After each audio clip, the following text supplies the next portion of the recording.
Welcome to the new season of Love Thy Number.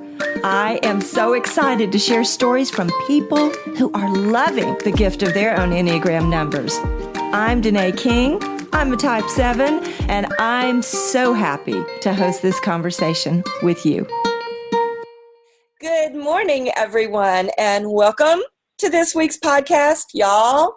I am super excited to have a Instagram friend, but now we're Zoom friends too, because we've actually been able to see each other, meet face to face before we go into this recording. So, my pleasure to welcome to the show, Jaime Lynn Waite. She's also on Instagram known as Practice Joy. I love this. I'm a 7. I love this. She's a working mom, a wife, an MBA, a yogi, and an Enneagram 7. Welcome, Jaime. Hello, Danae. Thank you so much for having me. I love it. Listen, I love following you on Instagram, and we will be posting a link. And if you're not following her and you love yoga, you've got to. She posts these wonderful videos, and she's a beautiful yogi. So let's just talk a little bit about how you discovered the Enneagram. Yeah, so that's kind of an interesting story. I'd heard about it for probably a good year or so.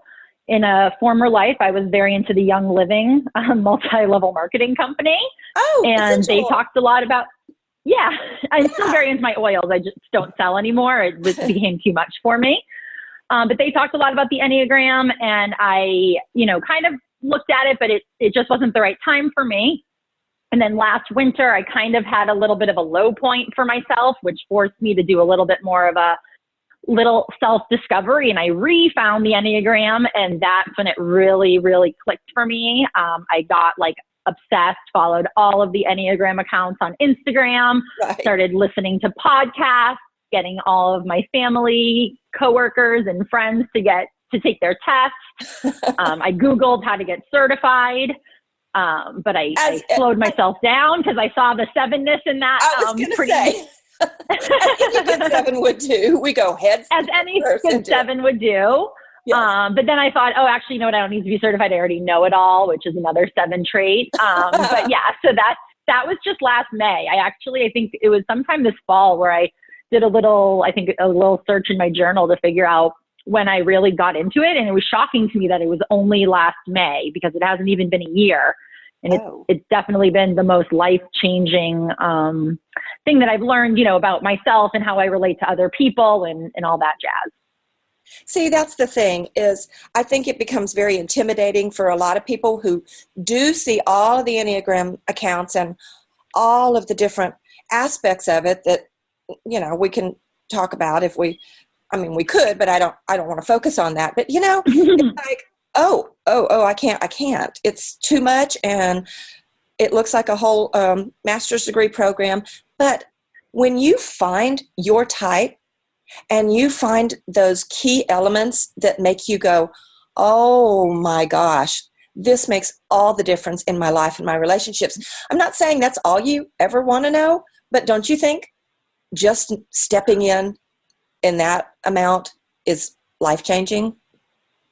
Yeah, you don't have to go full force like I probably did and do with a lot of the things I do. My sister is a 9. And my mom's a 2, and they know enough about their types and enough about my types, but they are not walking around being looking at people and trying to figure out their types. They're just, that's what I am. That helps me a little bit.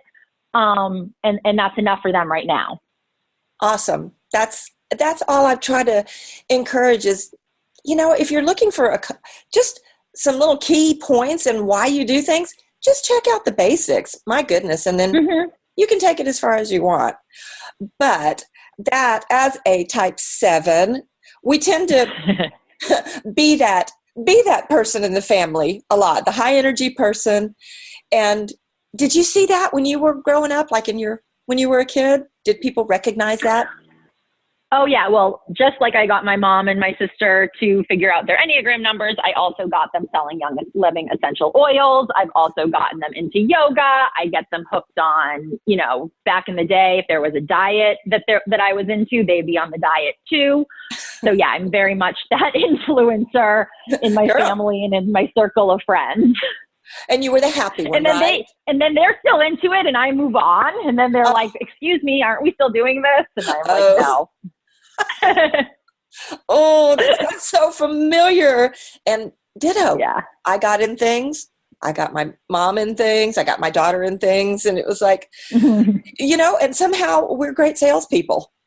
But I hate sales. Isn't that funny? People tell me all the time I should be in sales, but I can't make that phone call, so it's hard. I know. I've been in that. I was in sales, and it was like, oh. So they moved me to training where I could be in front of the people and perform. So, and that's actually, I'm in marketing, and I'm looking to make that pivot into corporate training. So it's I'm recognizing that that's one of my strengths. I'm really good at exciting and motivating people, and not as much as the follow through. So trying to, use my gift for corporate America as well. That's another thing. I actually spoke to a girl from New Zealand the other day. In fact, her podcast will come out this week.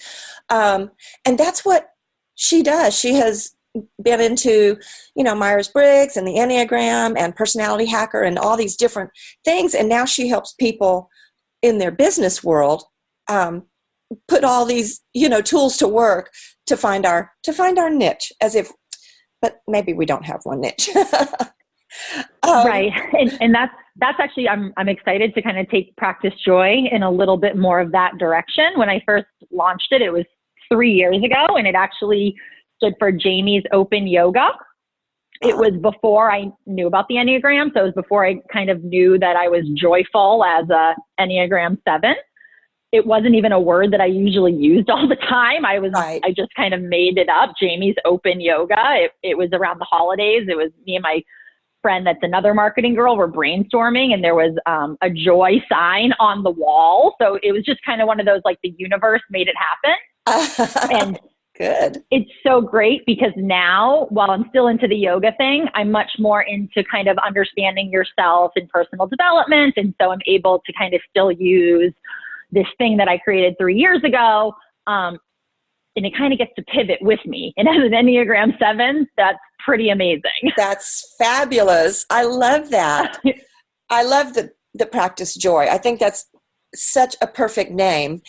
But you and I, we've talked online several times, and I told you I've never done yoga because as a fidgety person, I get a person full of energy. I was into aerobics or step aerobics or, bicycling or any of these things that I could get out and move.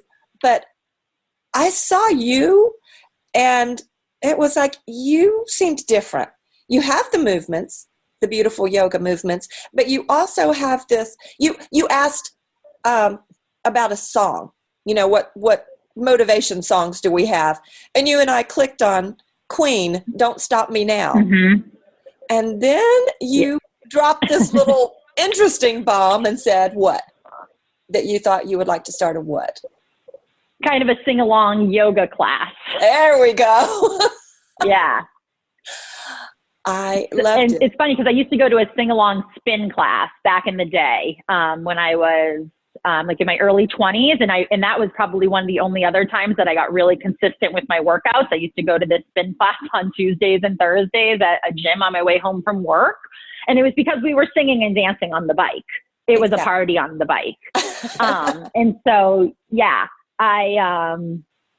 that is something that I've had in the back of my head, trying to, figure out what that looks like. And I'm still not quite sure, but it's exciting to hear that other people are jazzed about that too. Yeah, because when you have a preconceived idea of anything and you think, well, I could never do that, or I couldn't study that, I couldn't, name anything. Mm-hmm. And I know so many people that are so amazing at yoga, and I just think my mind would not be still long enough. But apparently it's been working for you for quite a while. Yeah. And that's what kind of taught me that my mind, the monkey mind, and that's normal that your mind kind of goes all over the place. And that was really the beginning of me understanding my internal workings. But let me tell you, when I first started doing yoga, I can kind of get into the why, but I'll tell you, I can vividly remember when we were holding poses, or even when I went through my yoga teacher training, if another student was leading and holding a pose for a long time, oh, my internal ego would be screaming at them, like, we shouldn't be holding it this long, all the things. And now it's really funny because I'll be in a class and we'll be holding a pose for a really long time. And I'll be like, oh, hey, I'm not yelling at the teacher in my head or thinking that they're doing it wrong or anything. So it's cool to see that growth. But I'm walking around my table right now. So I'm a fidgety person still. And yeah, I like power yoga classes. I like the ones that play good music. I try to get myself to a slower class once a week. It's usually more like once a month, where it is much, much more slower paced. But yeah, those are still tough for me. But I found that I love doing yoga. It made my body look better than it ever looked. So that was really motivating for me. I was a former dancer and cheerleader, and it kind of brought those things back into my life. And then it kind of coincided with Instagram and yoga kind of being a thing. And so I started setting up my camera and making videos, which I did as a child. I used to make lip sync videos with my friends all the time with my parents' camcorder. Yeah. And so that was just, it kind of all like, it all worked together at the same time. So let me ask you this, and now, because I'm just very curious, I think you were saying the practice actually helps you slow down that mind? Yeah. Oh yeah. That's the biggest benefit. It teaches me, to recognize when those thoughts are coming fast and furious, that to let them go, and that, the thing that was bothering me last week before class is no longer a thing. And so whatever is bothering me today, I can usually just let that go. A lot of times, if I'm in a fight or, in a fight with somebody in my head, by the end of class, I've kind of come to a better realization of what I can do or what, we could have done better next time, and not so like ego driven. Okay. Now I'm very interested. Because I think now we should be marketing it, or you, to all the sevens, because this is probably, if it's uncomfortable or it sounds uncomfortable in my mind, then that's the thing I really need to be focusing on, as is a lot of other things in life. So when you feel like somebody's, motives or their characteristics, their behaviors, grate against you, I know that that's something I need to look at, in myself. So the calming of the mind, but it's that, and because you've said all of the things that we've done, we don't have to act on every single one we think of. And I think you've said that's a deal with you too, right? Oh yeah, that's a big, big thing that I do. And there's a sense of urgency behind these things that just pop in my head in 1 second. And then I have this like burning need to get it done. But then if I don't get it done, like in that day, it could never get done and it won't bother me. So yeah, right. I recognize when there's those little things that, hey, maybe that's actually not that important right now. And I'm using that more as a distraction from what I actually should be doing. And, kind of all that, exactly, pausing and noticing. Sometimes I can think of a day I work from home. I used to try to jam so many things into one day. And now I have very boundaries over that day, that just because I'm working from home doesn't mean that I can also have a doctor's appointment, run 15 errands, and teach a yoga class. Right. I also have a job, and I also have a house and a family to take care of. Yeah. But understanding that about ourselves, that this is how we're wired. We have all these ideas, and we really, if there were 48 hours in a day, we would do all the things that come in our mind if we could. But as I hear you saying, and as I've discovered through this, knowing, oh my gosh, it's not just me. This is how a lot of people are wired. And say, I don't have to do every single one. And if I want to move on from something, it's okay. I am okay being the way I am. That's even just a silly example would be like a TV show that I was once obsessed with. And then maybe I'm not so into, I would be like, I have to watch it. I was so into it. And now I'm like, you know what? I was into it then and I'm not anymore. And that's fine. Oh my gosh. I have that. It's like a guilt thing. Like I was so committed. Like I forced myself to watch Game of Thrones like all the way through, even though I was over it by season 2. Oh, well, I loved that one all the way to the end. But I won't say, okay, I will say it's The Good Place. And I've loved it. I love short little comedies. And now I haven't, I don't watch it on regular TV on the night that it comes on. So I've been waiting until it was on Netflix. And now there's been enough time that's passed that I'm like, oh, I don't know. And it's like a chore almost. And then you're like, why am I forcing myself to do this thing? And why do I feel guilty over this? This is nobody cares. And you'll probably come back to it in a few years and fall in love with it. And that's like the beauty of it. And that's okay. That's okay. Oh, good. Okay. Permission to move on. Yep, exactly. When you were talking about you got your family to, get into the Enneagram and figure out what their type was. You told me earlier that your brother-in-law was having a little trouble distinguishing between, what were the numbers, 1 and 5? Yeah. So he was like, for starters, like it took him like a month to even take the test. He's one of those that was like, okay, I'll take it when I feel like it. Or he wasn't all excited he's not one that gets excited by me like my other family members can. So then he finally took the test and he was kind of waffling, thinking he was maybe a 5. But that just didn't really sit right with me. But I, was like, okay, that's whatever, if that's what he thinks he is. But then me and my sister would sometimes be like, maybe he's a 7, but he's like really calm 7, or, we were trying to figure him out. And then they were on a cruise and it just so happened that there was an Enneagram workshop on the cruise, and they didn't go to the workshop. But if you've ever been on a cruise, they like replay everything on like the TVs in your room all the time. And so they caught the workshop a few times, just bits and pieces here and there. And by the end of the cruise, he said by the end, he's like, you know what? I think I'm a 1. After really learning about it, I'm a 1. And that was exactly what I always kind of thought he was. And so it was a fun little experiment. Okay. No, I've never been on a cruise, but now I want to go. Now I want to go be an Enneagram teacher on a cruise. Doesn't that sound fun? As you should be. Yeah. Well, and I want to be a yoga teacher on a cruise and at like resorts, but then I'm like, but I don't want to have to like wake up early and teach yoga. I want to drink and have fun, but then be like the yoga teacher. How does that, it doesn't like make sense, We should not live in the same town because we'll put this together and make a business out of it. Well, we'll be the yoga. Yeah, maybe I could. Oh, that's already, I could go get certified in 100 things and add it on to the practice joy, but Enneagram is the number one thing I've had to keep stopping myself from getting more education, because that's a part of, I think, something I do.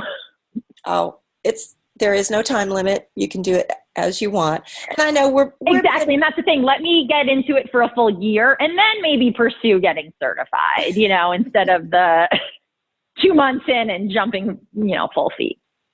Well, I know we're being, fun and a little bit silly about, oh, here we go. We have an idea. Let's start a business.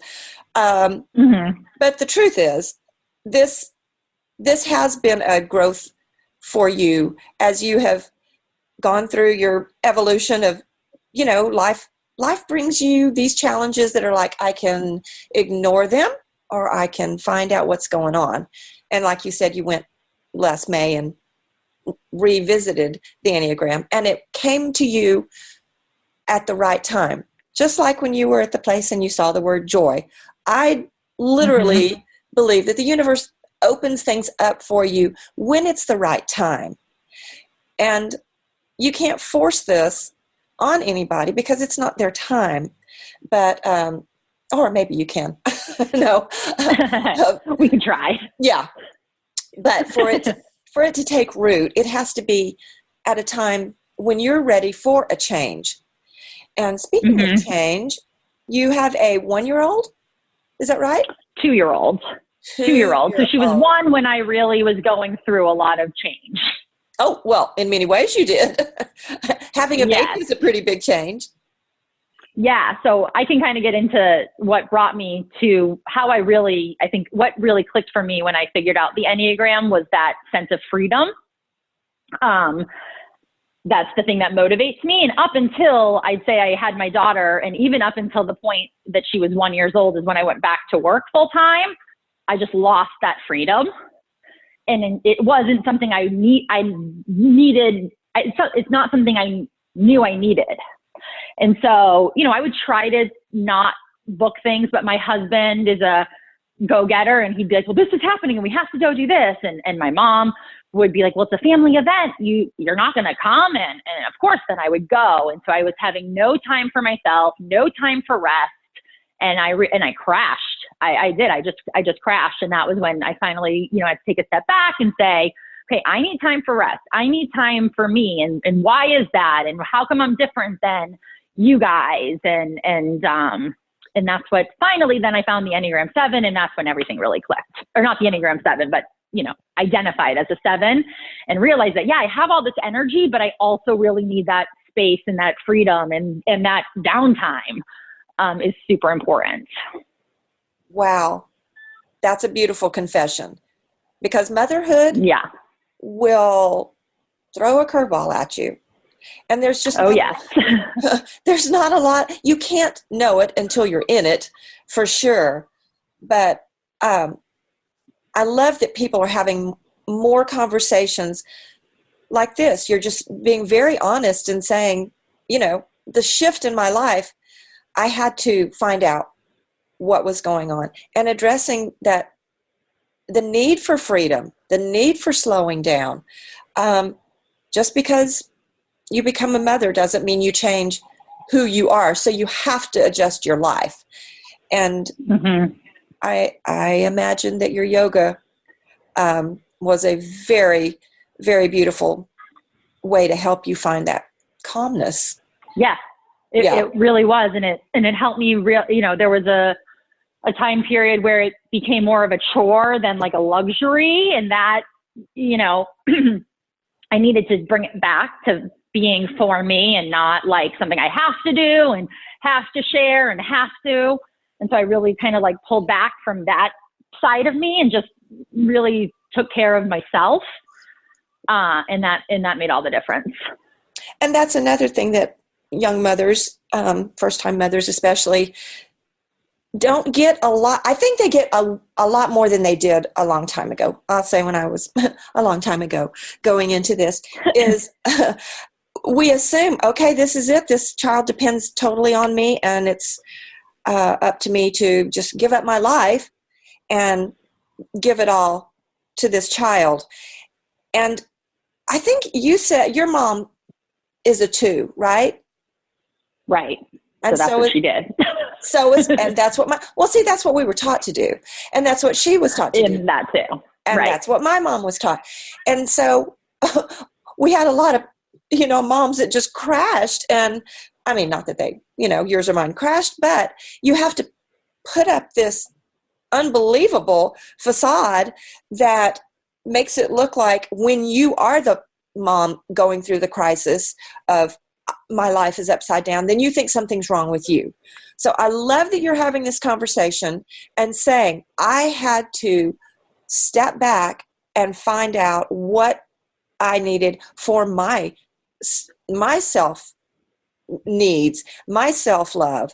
And that's why I'm just going to say the reason I named this podcast Love Thy Number is because we absolutely have to learn who we are and how to love ourselves best before we can love anyone else. Right? Yeah, I think it, the beginning of love is easy, but it's as the relationships grow and all that, the more you can understand about yourself. That's really all it is about. Whenever me and my husband are, in a mood or whatever, I'm like, this is about me or this is about you. It's not like each other. So individually we have to work through this. It's not like we're each other are causing pain on purpose. It's right. just relating to each other in different ways. Well, learning to speak each other's language is what I call it. Right. Exactly. And did you say he is a 9? What did you say? He's a 3. Oh, well, there's a dynamic amount of energy in your household with a 7 and yes, a 3. We are a dynamic duo. And so, that is part of the reason why he was so attracted to me when we first met. I don't even know what I was into at the time, but I was into it. And he found that very exciting. And the funny thing is that he's still into what he's been into. He's been working for the same company for a long time. He keeps climbing the ladder. He's got a fabulous new position. He just got promoted. And I'm always into new things and excited about different things. And he didn't really understand that about me. And so me being able to share with him that, what I'm motivated by and what he's motivated by are very different things. And it's helped so much.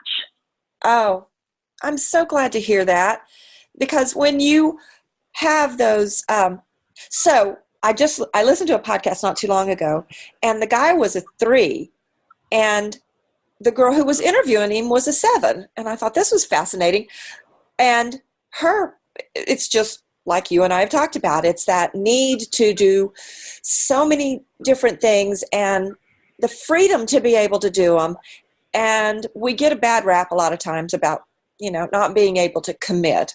Well, I think when we're trying to figure ourselves out, it is hard to commit to following through with a lot of things. On the other hand, a 3 who looks like they have the same amount of energy and they are very success oriented. This guy, I don't know if it's across the board with all 3s, but he said, no, I find comfort in the commitment because I know I can see it all the way through to the end.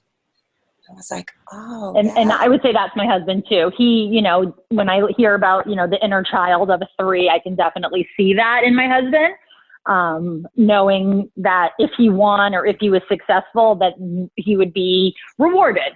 And so just knowing that outcome is pretty much guaranteed, he keeps going for it. Awesome. Well, and you know what? I feel like he's pretty healthy, so that's good. And I can see when he goes into stress, and I can see when he goes into, health. And so he's pretty balanced. Although now we've had a few more conversations, and I can see when he gets into stress, it's usually at the end of the month because that's the end of the month. He's in sales, and so now I can see that, and I can kind of step up my game a little bit at the end of the month. And then know that I can take a break at the beginning of the month. And that's literally, he just said that out loud to me last week. And I'm like, oh, I never knew that. He's like, you haven't figured that out after 7 years? And I'm like, no, I'm not into details. Right. That's a beautiful observation though. And the fact that I'm going to put a reminder on my phone, on the 25th to be yes, end of the month. Here we go.